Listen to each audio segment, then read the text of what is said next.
And it was a partnership between libraries, a lot of other council departments, community organisations, and also young people in the area.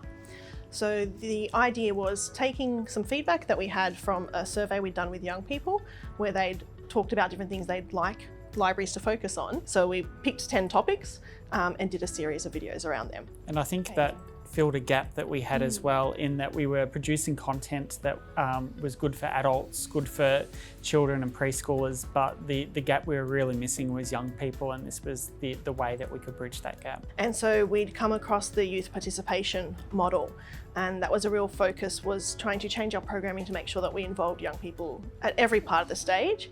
And not just have that tokenistic kind of, oh, we've asked them and now we're giving them something that they wanted, but have them driving it and being that force behind it.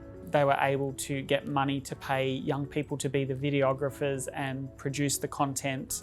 Young people were conducting the interviews, so it really was a program that was driven very much by the young people. I think it was the most unlibrary-like topics that were there, wasn't it? The car maintenance. Car maintenance was the biggest one. And carpentry. Carpentry was the second biggest, yeah. And then following that, it was like nutrition and healthy cooking were next kind of in line. Finance in there as well. There was some finance in there, yes.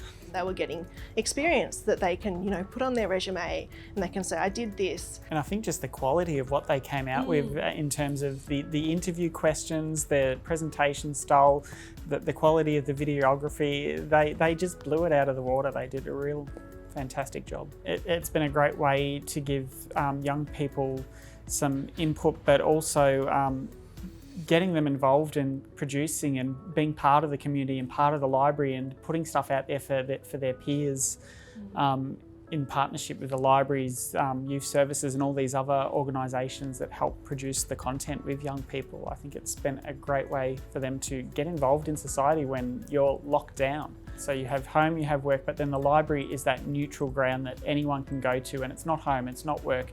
You can go and study, or you can go and just hang out and meet friends, or just zone out from the rest of the world. And I think that puts us in a unique place for people to feel safe to try something new and to get involved and be part of the community.